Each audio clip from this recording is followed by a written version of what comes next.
할렐루야. 오늘은 그 어느 때보다도 복된 주일입니다. 한가위 명절과 겹쳤으니까 하나님께서 더 풍성한 은혜로 채워주실 줄로 믿습니다. 마음이 많이 분주하고 바쁘시죠? 여러분 시험에 들지 않도록 오늘 말씀은 짧고 굵게 전하도록 하겠습니다. 그러니까 초조해하지 마시고 긴장하지 마시고 말씀에 집중하시기를 바랍니다.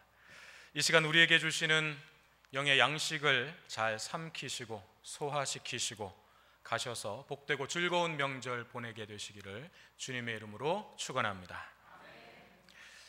인류의 역사가 시작된 이래로 인류는 끊임없이 갈등과 싸움 그리고 전쟁에 시달려 왔습니다. 개인과 개인 싸움에서부터 나라와 민족들 간의 전쟁에 이르기까지 이 악순환의 고리가 끊어지지 않고 계속해서 이어지고 있습니다. 최근에는 시리아 내전 등으로 인해서 수많은 사람들이 한꺼번에 유럽으로 몰려들면서 곳곳에서 충돌과 또 가슴 아픈 일들이 일어나고 있습니다. 난민 보트가 전복되면서 수백 명의 사람들이 목숨을 잃기도 하고 또 터키 해변에 밀려온 3살배기 난민 아기의 그 죽음은 전 세계를 충격에 빠뜨렸습니다. 뿐만 아니라 테러의 위협과 또 그 잔악함은 날이 갈수록 심해지고 있고 강대국들의 힘겨루기와 기싸움은 전쟁의 불씨를 계속해서 살려두고 있습니다. 우리나라도 위로는 북한과의 대립과 갈등이 계속 깊어지고 또 안 그래도 불편한 이웃이었던 일본이 이 중국을 견제하려고 하는 미국의 지지를 얻어서 결국 자위대법을 개정했습니다. 이제 전쟁을 할 수 있는 나라가 된 것입니다. 상황이 이렇게 흘러가다 보니까 중국과 미국 그리고 중국과 일본의 대립은 점점 골이 깊어지면서 우리 한반도의 미래가 살얼음판을 걷는 것 같습니다. 싸움과 전쟁은 이런 스케일이 큰 것만 있는 건 아니죠. 우리 개개인의 삶 속에서도 얼마나 많은 갈등과 싸움과 전쟁이 일어나고 있는지 모릅니다. 먼저 내가 나 자신과 끊임없이 갈등하고 싸웁니다. 우리 안에서, 내 안에서 이미 수많은 전쟁을 우리는 치르고 있습니다. 가정에서도 수많은 전쟁이 일어나죠. 부부 사이에서 또 부모와 자식 간에 형제 자매들 간에 계속해서 불협화음이 일어나는 것을 경험하게 됩니다.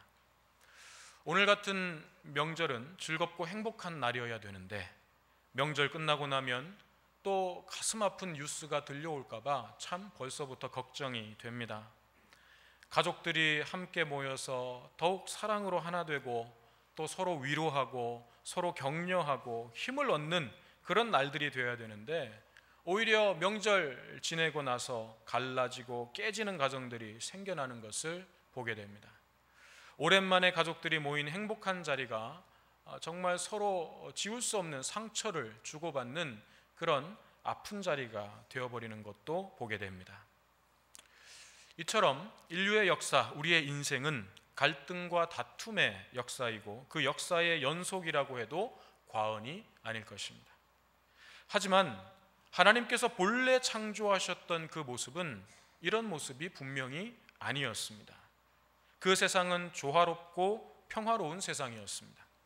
하나님과 인간, 인간과 자연이 정말 하나님 보시기에도 심히 좋았더라고 하실 만큼 그렇게 아름다운 세상이었습니다. 그런데 왜 이렇게 되었습니까? 무엇이 잘못된 것입니까? 우리가 사는 세상이 끊임없이 다투고 갈등하는 이유는 어디에서부터 시작된 것입니까? 이런 삶의 현실 속에서 우리는 두 가지 질문을 던져보게 됩니다. 왜? 그리고 그러면 어떻게? 라고 하는 이 두 가지 질문입니다. 왜 이 세상은 하루도 싸움과 전쟁의 소식이 끊이지 않는가? 왜 우리의 삶은 계속해서 갈등과 싸움의 연속인가? 그리고 이런 싸움과 전쟁을 막을 수는 없는 것인가? 이런 일들이 일어나지 않도록 할 수는 없는 것인가? 오늘 우리에게 주시는 예수님의 말씀을 묵상하면서 그 답을 한번 깊이 생각해 보기를 원합니다. 오늘 예수님의 말씀은 산상수훈의 팔복 가운데 7번째 말씀입니다. 화평하게 하는 자는 복이 있나니 그들이 하나님의 아들이라 일컬음을 받을 것이며, 여기서 하나님의 아들이라고 하는 그 옆에 우리 여성분들은 딸이라고 쓰시고 읽으셔도 됩니다. 화평케 하는 자는 복이 있나니 그들이 하나님의 딸이라 일컬음을 받을 것이며, 같은 말이죠. 이 말씀을 우리가 좀 거꾸로 한번 생각해 보면 이런 의미가 되겠죠. 하나님의 아들이라고 불리는 사람들, 그 사람들은 복 중에 복을 받은 사람들인데, 그 사람들은 화평하게 하는 사람, 평화를 만드는 사람이어야 한다. 하나님의 아들, 딸이라고 불리우는 사람들은 복 중에 복을 받은 사람들이죠. 그것이 진짜 복이라는 것입니다. 그 복을 받은 사람들은 어떤 사람들이어야 하는가? 화평하게 하는 사람이어야 하고 평화를 만드는 사람이어야 한다는 것입니다. 이 말씀에서 핵심 키워드는, 핵심적인 말은 화평이 아닙니다. 하나님의 아들입니다. 하나님의 아들이 이 말씀의 핵심 키워드예요. 이 사람들이 화평을 이루기 때문입니다. 화평이 이루어지려면 하나님의 아들과 딸들이 있어야 되기 때문이고, 하나님의 아들과 딸들이 있는 곳에는 화평이 이루어지기 때문입니다. 그래서 하나님의 아들이 핵심 키워드입니다. 그러면 하나님의 아들이 누구인가? 하나님의 아들이라 함은 하나님과의 친밀한 관계를 맺으면서 하나님의 뜻을 알고 그 뜻을 이루는 사람이 하나님의 아들입니다. 첫째는 예수 그리스도이시고, 둘째는 그 예수 그리스도를 통해서 하나님의 아들과 딸 된 우리들입니다. 그런데 이 땅에 화평이 이루어지지 않고 있다면, 분명히 이 사람들, 하나님의 아들과 딸이라고 불리는 사람들이 있는 곳에는 화평이 이루어져야 되고 평화가 만들어져야 되는데, 그렇지 않고 있다면 하나님과 아들, 딸들에게 무슨 문제가 생긴 거겠죠. 그들이 있으면 분명히 화평이 이루어져야 되는데 그렇지 않다고 하면 문제는 하나님과 아들, 딸에게 있다는 것입니다. 이 문제의 근원에 대해서 성경은 창세기 3장에서 말씀하고 있습니다. 창세기 3장에 보면 죄가 들어오죠. 하나님의 아들과 딸 아담과 하와는 그로 말미암아서 하나님과의 관계가 깨어집니다. 그리고 욕심의 운영체제에 지배당하게 됩니다. 이후로 사람들은 점점 더 탐욕적이 되어갔고 상생이 아닌 지배하고 빼앗고 착취하는 삶을 살게 되었습니다.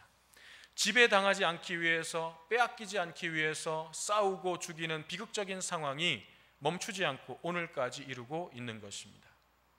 그런데 여러분, 더 큰 문제가 무엇인지 아십니까? 더 큰 문제는 이런 싸움과 전쟁의 이면에 이런 욕심의 운영체제가 작동하고 있다는 것을 인정하지 않으려는 것, 그것이 더 큰 문제입니다. 우리는 흔히 싸움과 다툼이 일어나게 되면 이렇게 이야기합니다. 괜히 싸우는 게 아니야. 싸우는 데는 다 이유가 있는 거야. 그럴만 하니까 싸우는 거지. 저쪽에서 나한테 잘못한 게 있으니까 내가 싸우는 거지. 내가 아무 이유 없이 싸우는 거야? 이렇게 합리화시키는데, 이런 생각들 때문에 싸움과 다툼이 일어나고 전쟁도 일어나는 것입니다. 여러분, 싸움에 이유가 있는 것입니까? 이유가 있죠. 그러면 그 이유 때문에 싸움과 다툼과 갈등이 일어나는 것이 합리화됩니까? 그게 당연한 겁니까? 그게 아니에요.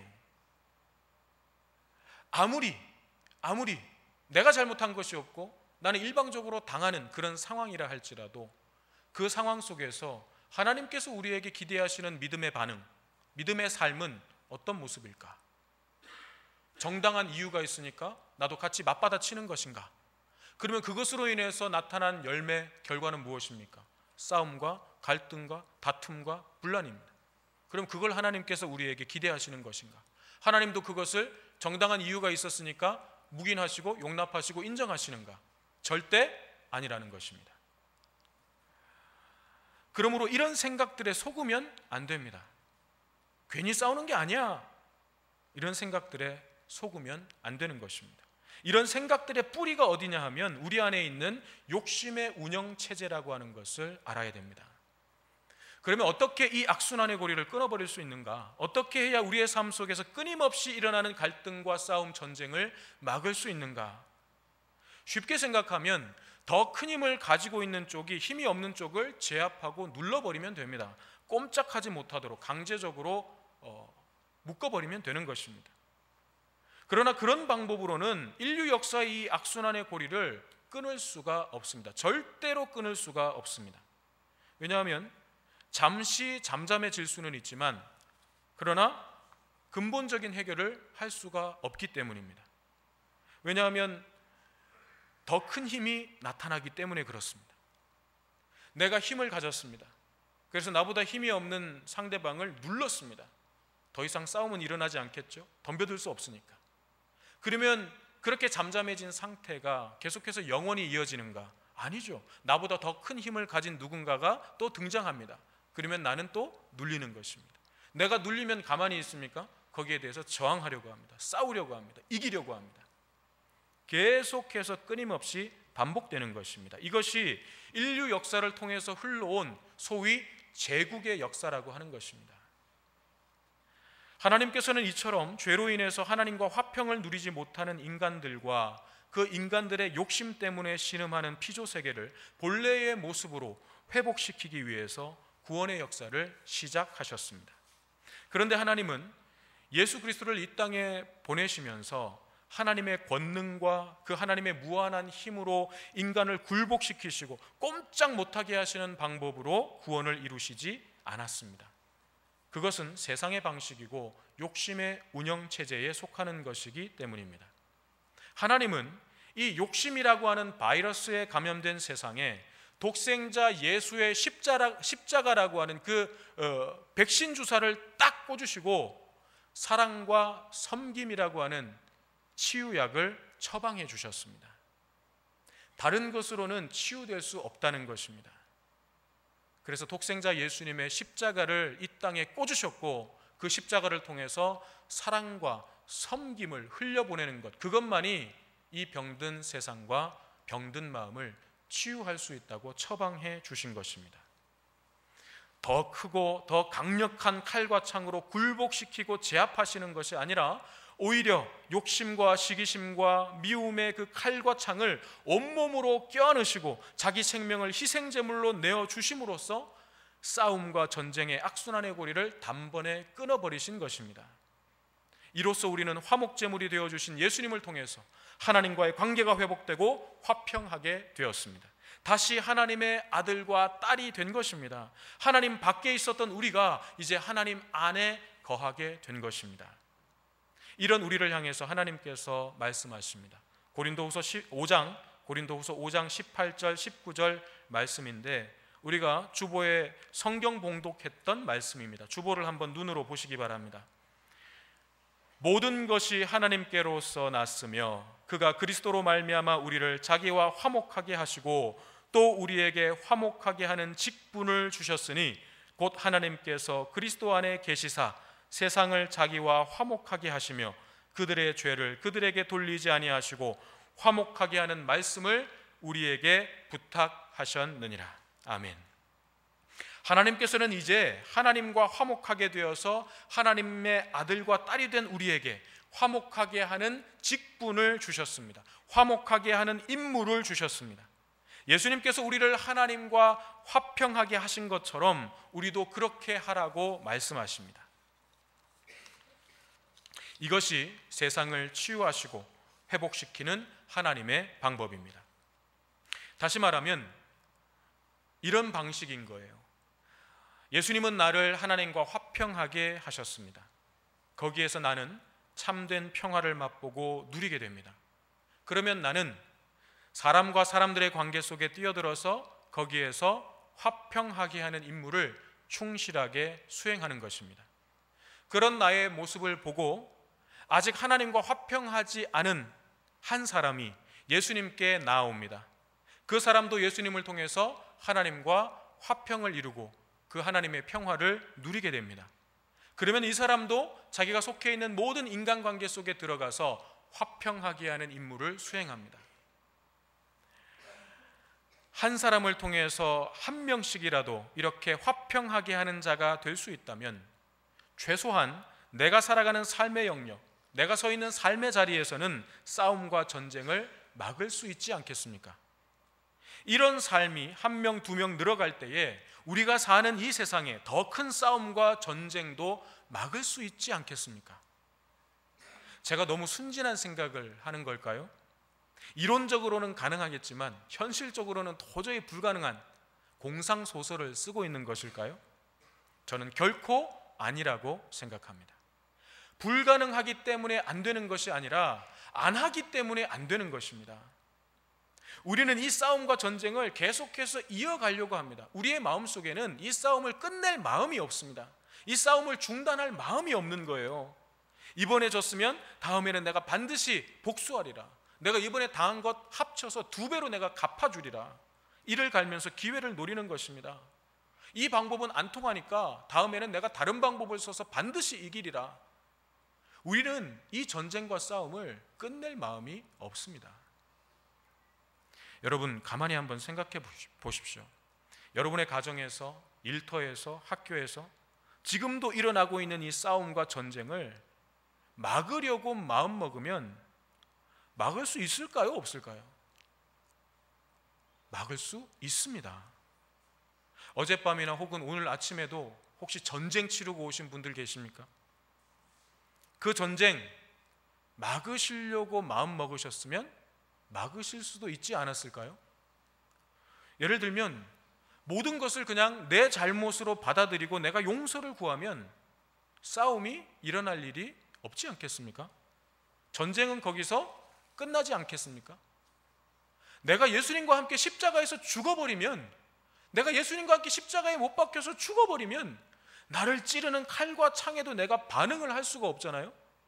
찔렀는데 반응이 없으니까 싸움이 되겠습니까? 안 되겠습니까? 싸움이 안 되죠. 싸움이 일어날 수가 없는 것입니다. 이번 명절에 혹시 여러분의 가정에서 갈등이 일어나고 싸움이, 다툼이 일어난다고 하면 하나님의 아들, 딸인 여러분이 화평하게 하는 자가 되시기를 바랍니다. 이 여러분을 통해서 샬롬의 평화가 여러분의 가정마다 임하게 되시기를 바랍니다. 끝으로 로마서 12장 17절에서 21절 말씀을 제가 읽어드리고 말씀을 마치겠습니다. 아무에게도 악을 악으로 갚지 말고 모든 사람 앞에서 선한 일을 도모하라. 할 수 있거든 너희로서는 모든 사람과 더불어 화목하라. 내 사랑하는 자들아, 너희가 친히 원수를 갚지 말고 하나님의 진노하심에 맡기라. 기록되었으되 원수 갚는 것이 내게 있으니 내가 갚으리라고 주께서 말씀하시니라. 내 원수가 줄이거든 먹이고 목마르거든 마시게 하라. 그리함으로 내가 숯불을 그 머리에 쌓아 놓으리라. 악에게 지지 말고 선으로 악을 이기라. 아멘. 기도하겠습니다. 사랑의 하나님, 우리를 하나님의 자녀로 삼아 주셨으니 화평하게 하는 자의 직분을 잘 감당할 수 있도록 도와주옵소서.